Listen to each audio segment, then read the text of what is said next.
So let's start with the latest transfer news and rumours for Southampton. It's been a busy day for journalists covering the club. Alfie, last time we spoke, it was a little bit quiet. You said it was going to pick up pretty soon, and it certainly has today. Should we start with the latest news, I think, which is Charlie Taylor coming in on a 2-year deal after leaving Burnley? That was something that you reported on a couple of weeks ago, and they've got that one over the line. Yeah, so like I said last time, I think it's just a case of all the club execs and chiefs go on holiday in June, just like I did myself, and then they all come back in the start of July, and everything starts kicking off. And for the last sort of 4 or 5 days, it's been absolute non-stop. But yeah, Charlie Taylor comes in, a left back who can also play on the left side of a back three as well. He's a 30-year-old. He's got 150 odd games of Premier League experience, and he's cost the club nothing. So yes, he's been relegated with Burnley. Is it the most inspiring signing of all time? Perhaps not. But he's somebody who I think could do a job. Russell Martin's obviously, when we look at the sort of links and the other players they're going for, I think it's quite clear that Russell Martin is leading on recruitment because it seems to be a lot of people who he knows and loves. Charlie Taylor's not one of those who he's worked with, as far as I'm aware, but he obviously trusts him. He's played with Taylor Howard-Bellis, and I think it's just a bit of experience in the door, I suppose, and somebody who will offer competition to Ryan Manning, which I think we all agreed before the season that that is a position they need to improve. Ryan Manning, he's earned his right to be an option and to be part of the squad, but you couldn't go into a Premier League season with just that. And I think what it does is it just frees up the rest of the pitch, hopefully, to spend a bit more money, because obviously Adam Lallana come in on a free transfer as well. Not any big bucks spent yet, but I've got no issues with sorting out the squad early, getting some free players in. So yeah, Charlie Taylor's a second signing of the summer, and I think that's okay. Good bit of business for you, Glenn. I think that the defensive signings are going to be quite key, considering how our last season in the Premier League ended. Mm-hmm. I think it's good from the point of view of it's going down the route that I think it was Dragon Solak kind of promised that we were going to go for more experience this time around, because you don't want to repeat what happened last time, which was obviously we went for players with an average age of about 13 and got relegated horribly. So it's it's a step in the right direction there. I wasn't inspired by it, as Alfie said, but as long as the money gets spent elsewhere, then happy days. It's a player in a position that we needed a player. He's played 7 years out of the last 8 in the Premier League, so I think it's I think it's a good thing. I read his interview just now. He sounds very enthusiastic, as you always do when you join a new club. But hopefully it will prove to be a decent signing. But I always have the caveat is that obviously you can never tell if it's a good signing or not until a year down the line. So let's see how he goes. But it's a player that we know can play at this level. So hopefully he can fit in and add something. And someone that should, Steve, be able to fit in with the system because they play a similar way to we did. Yeah, I mean, Burnley in the last few years, obviously they went complete chalk and cheese in terms of the managers, gone from Sean Dyche for so many years into this sort of new free-flowing Vincent Kompany setup. I mean, quite extraordinary how he's ended up with the Bayern Munich gig. I mean, what an agent! What an agent he has. That is just incredible. Or maybe Bayern Munich are going to be finishing 12th in the Bundesliga this season. We wait and see. But yeah, I think Taylor's versatile. He's played, as Alfie said, he can play at a left back or left side of a 3, or probably left wing back. I think. To be honest, I probably suspect that might be his strongest suit. Play it, being able to kind of bomb up and down and put decent crosses in. And yeah, I mean, if we play the system that we successfully ended last season on against two of the better sides in the division, then yeah, we're going to need width and defensive cover. So yeah, decent signing, as Glenn says, not cost us anything in terms of transfer fee. So yeah, excellent. Means we can dedicate more money to other areas of the pitch, hopefully. I mean, there's still some obvious gaping holes that need filling pretty quickly, I would say. Yeah, we'll get on to some of those in just a moment. Alfie, the tweet this morning was happy Taylor Howard-Bellis Day, I think, from you, wasn't it? That obviously all getting confirmed today. I mean, the more you think about it, if you just take a step back, officially finalised today, 22 years old, England under 21 captain, a 4-year deal, and he's cost us 20 million quid. it is an outstanding piece of business. Yeah, and we knew that it was the case all the way back in August last year when they signed him. We knew that if they went up, they'd pay 20 million quid and he'd be theirs. And obviously we've known that for more than a month now since the playoff final, which is crazy. By the way, it's been 6 weeks or 5 weeks since the playoff final. It just absolutely flies by. We'll live long in the memory, of course. And he's absolutely delighted to be here. I'm delighted he's here. He's obviously a good player. He's only going to get better. And I think Russell Martin said in the interview that as Glen's alluded to, these interviews that come out, they're always great. But I think he said that he's ready for his Premier League chance now. And I know he was gutted last year to not get it. He's got it now, and he'll be the starting defender. But they're also going for someone of a similar profile as well. So it looks like they're going to be going for Nathan Wood. They're hopeful that he might be the third signing they make this summer. This is from Swansea, right? Is this the guy that we were in for last summer? Yeah, so he was the guy who they were in for last summer before they got hired Bellis. So they brought Mason Holgate in. They wanted one more, and they were hoping it was going to be Nathan Wood. But it obviously ended up being Taylor, which worked fantastic for us. And Taylor probably had a better season than Nathan Wood did in the Championship. But they're going back in for him. He's obviously a young player. He's probably not signing to be first choice, I wouldn't imagine, or I would hope not, because he's not played in the Premier League before. But clearly, as I said a minute ago, Russell Martin's going for players who he knows and likes. I think he signed him to Swansea himself, and he's tried to sign him since. And now he's finally looking like he might get that done. So I think he's 22 years old as well, 21, 22 years old. I think he played for England under 20 at some point from Middlesbrough. They'll get a sizable fee out of it as well. So yeah, I think that the only question mark it does raise is the future of Jan Bednarek, who hasn't had any links or reports or anything like that. But you do worry with that 12 months left on his deal, that is a little bit uncertain. I think we've seen with Kyle Walker-Peters that the club are probably reluctant to let players get into their last year for a business point of view. So that does worry me a little bit, but hopefully Jan will still be here. That's a really good point as well, Glen. Alfie makes just on Nathan Wood for a second. So as soon as the link got made again, I've got Swansea supporting people in my family in the outer reaches of it. And the first 2 messages I got from 2 separate people were 7 million. I'll drive him there myself.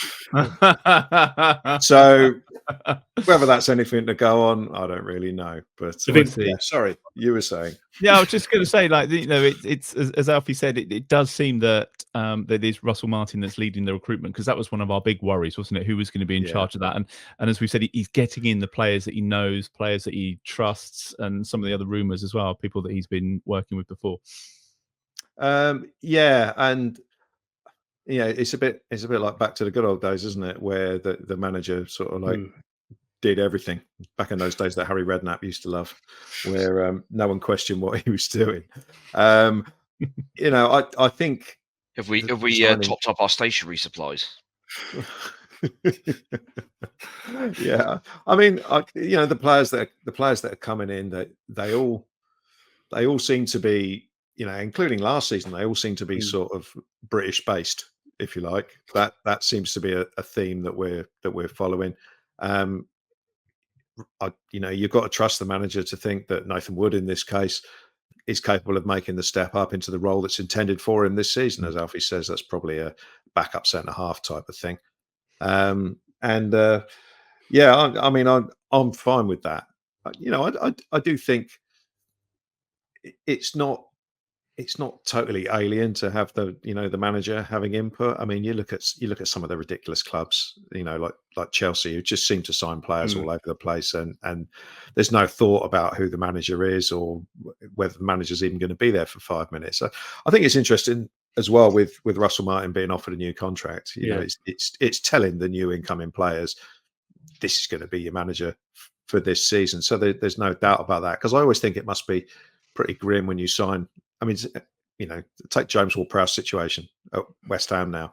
The manager who signed him, the manager who signed him is now gone, and it's is the new manager going to think you're any good or not? But yeah, James Bree's slightly different situation because he's not very good.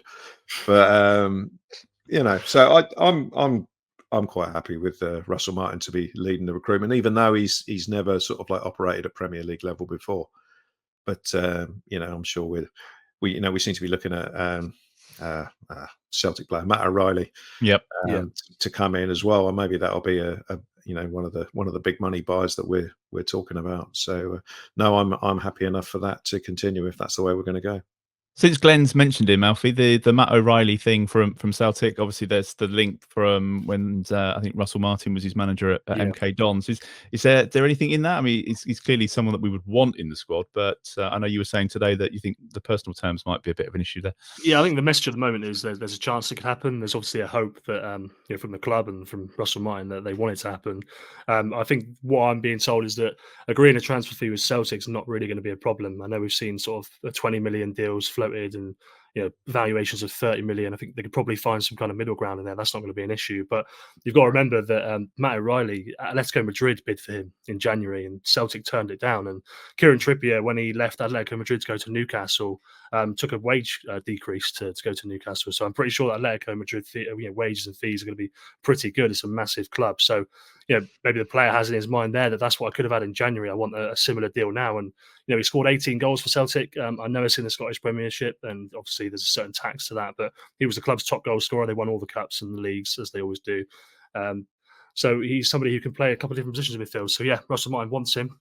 Whether it will happen or not, we'll have to wait and see. But I think I saw Callum O'Hare linked today as well. So I'm sure he's not the only one they've got on their list. Just like at right back, they want Yukinari Sugawara, who I had never heard of until a week ago, but he plays for AZ Alkmaar. And he's not the only one on their list either. But it's good to see they're being linked with players who are desired. And Matt O'Reilly is somebody who I think a lot of clubs would want. So I think it's going to be one of those where Saints maybe have to wait a bit, or it comes down to the player's choice ultimately. So we'll have to wait and see. How many pages is your list up to now? Because I know you've been keeping a note, haven't you, of everybody we've been linked with? Yeah, I mean, it's getting a bit ridiculous for sure. I mean, yeah, there's a couple. I need to add a few more today, actually. Yeah. We need to talk about Alex McCarthy as well, Steve. Signing that 2-year deal. Does he start for you at Newcastle, or do you think we still need to add somebody else in that department, obviously with Bazunu being out injured? I mean, personally, I would like us to have somebody better. Glenn's nodding. But problem is, he's come in, he's been solid, if unspectacular. And ultimately, finance might dictate that priorities are elsewhere. I mean, I would like to think that goalkeeper and centre forward are basically your two kind of top priority positions for any team, really. But especially one like ours, where kind of both those positions at Premier League level have been kind of under such kind of scrutiny over the past few years, where obviously McCarthy and Forster both kind of took it in turns to be in and out of favour through various injuries and form-related issues. And then, of course, Bazunu got completely thrown to the wolves 2 years ago. Eventually dropped after it was probably far too late, I think, really. Yeah. And McCarthy came in and didn't do any better. So it was, I mean, we're kind of taking our kind of minds back only just over a year, really. And I think everybody would have said, well, I mean, surely Alex McCarthy's played his last game for us. But it's amazing what a little bit of sentiment can do. And also a massive injury to your kind of first choice, in theory, goalkeeper. Had a couple of good performances at the end of the season. He did. He was calm and unflappable, I think, which was kind of the key in terms of what we needed. I think especially that West Brom away game. That was the one that could have been a proper banana skin. But he kind of saw us through that, despite the sort of aerial bombardment, and then we of course came up with the advertising triangles to screw them over in the second leg. But yeah, I would still like to think we're on the lookout for someone a bit more long term, because I mean, you never know. You don't know how Bazunu's going to come back. Even when he's going to come back, we think it's a 9-10 month injury, but could be longer.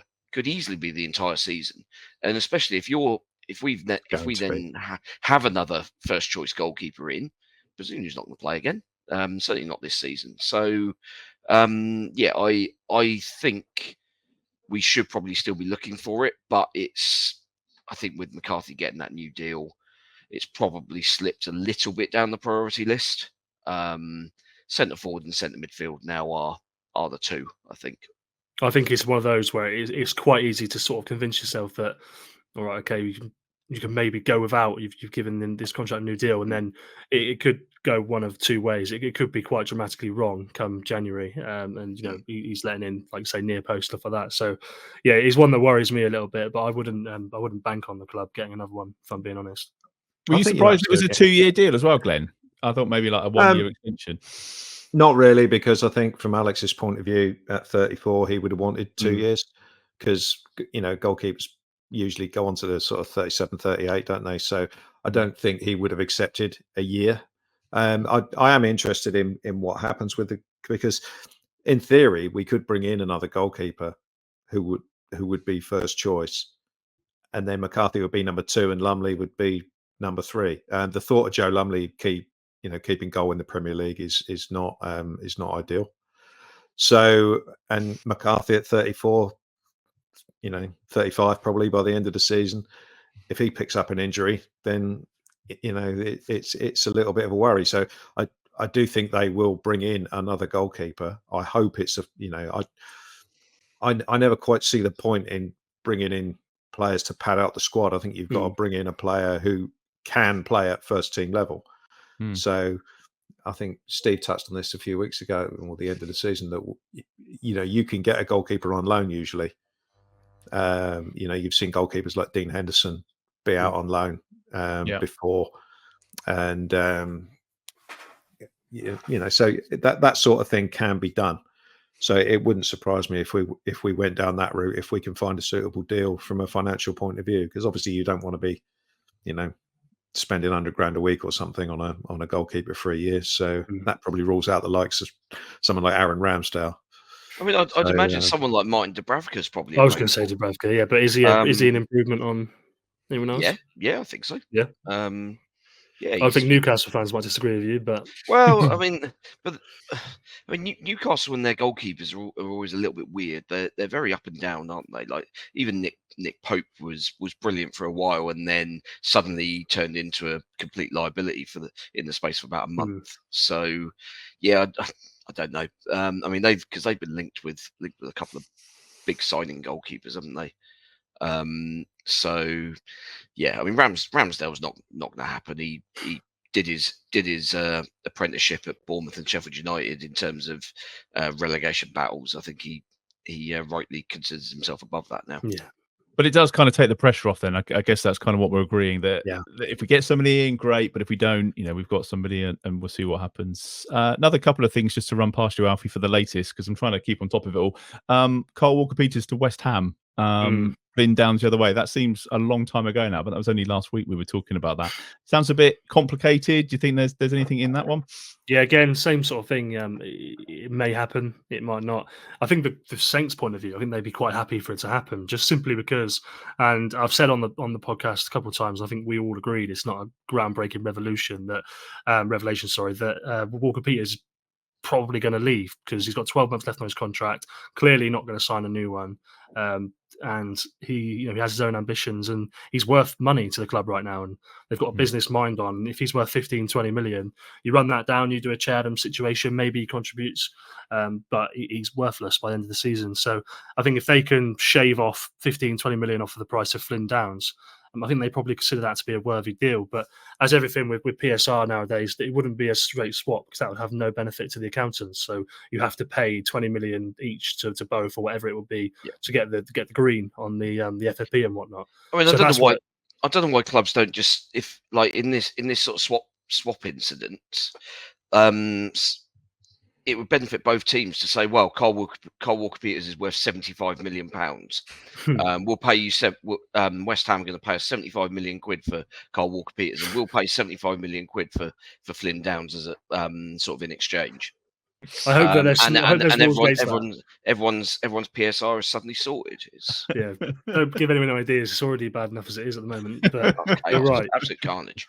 Yeah, so that I think they see that as quite a complicated one, and of course with that as well, you've got two different players who you have to make the right personal terms for, and all this sort of thing. So that's the sort of thing I think they would like to happen. I think they'd be quite open for that to happen, but again, we'll have to wait and see. And look, obviously, no brainer. They want Flynn Downs. They're going to try and get him one way or another. This is one route they'll explore. And there's a couple of things in there, Glenn, isn't there, to unpick, in that actually we're talking about like 30 million quid for centre midfielder or someone from Celtic, and we've kind of got the answer under our nose, and that's the one we need to get over the line first. But then also, if Carl Walker-Peters does decide to leave, then he would absolutely go with our best wishes, because he stuck around last year, did a fantastic job, got us back to where we need to be, and no one would begrudge him at all. No, I wouldn't begrudge him at all. He stuck around. He didn't say, I'm too big for the Championship, like Mr. Bella-Kotchap. He was quite happy to drop down and quite happy to play. And we don't really know everything that goes on behind the scenes, but to the outside world, he didn't seem to complain about it. He didn't seem to angle for a move. Maybe he already always had his idea on sort of like getting to the end of last season and moving on. I'd be interested to know if has he indicated that he's not going to sign a new contract no matter what? If he has indicated that he's not going to sign no matter what, then we have to move him on. I think that's just part of life. But no, I certainly don't begrudge him going after the season he put in last year. He probably played. I think he started all bar one of the games. Was it? Yeah. Missed Ipswich, didn't he? Missed Ipswich, didn't he, for unfathomable reason? But he played every other game, and in the main, I think he had sort of 2 or 3 dodgy games where he kind of forgot that he was a defender. But other than that, I thought he was excellent, and he finished the season really strong when we needed him to. And that the performances against Somerville, no other fullback in the league was able to stop him last season, and he stopped him 3 times. So Walker-Peters, great player, and if he goes, then that's just one of them things, and we have to move on. And I certainly don't begrudge him going. At the end of the day, he's one of those players who 2 or 3 seasons back in the second last season of Hasenhüttl, when they were 10th at Christmas or whatever, he's one of those players that had that 10th turned into 8th, 7th, 6th rather than 15th like it always did. He would have still been one of the first names on the team sheet no matter how high you went, sort of thing. So he's absolutely right to have his ambitions to play somewhere else if that's what he wants to do. I agree with Glenn wholeheartedly.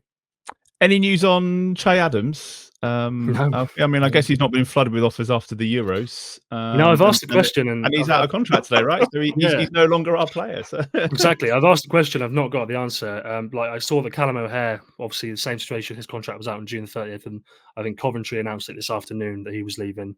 So I guess we could still get an announcement at some point soon, but I've not got an update on that. Like you said, his Euros wasn't brilliant, was it? Unfortunately for him, it really was. Not that he had the service, but he didn't do anything with what he had either. I guess, again, I don't have an answer on that one, so I can only apologise. Well, at the time of recording, we're none the wiser.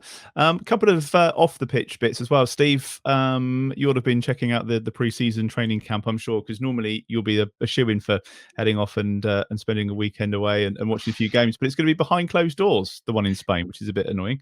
Yeah, it is, but quite frankly, it's saving my bank balance, given that I'm in your relationship. Well, that too, yeah, that very much. Share a word. Well, I don't know. A trip to Barcelona might have been nice, but not with football. How romantic. Yeah, I don't think that would have been particularly popular. But no, I do think that the club have got to be a little bit careful with these sort of tours, because you want to obviously get the players away and get them into an environment where they can train and be focused and stuff. But you've still got to remember who are effectively stumping up a fair amount of the cash for their wages.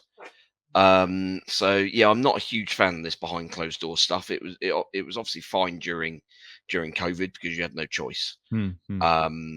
But doing it sort of now we're kind of back in the quote unquote normal world.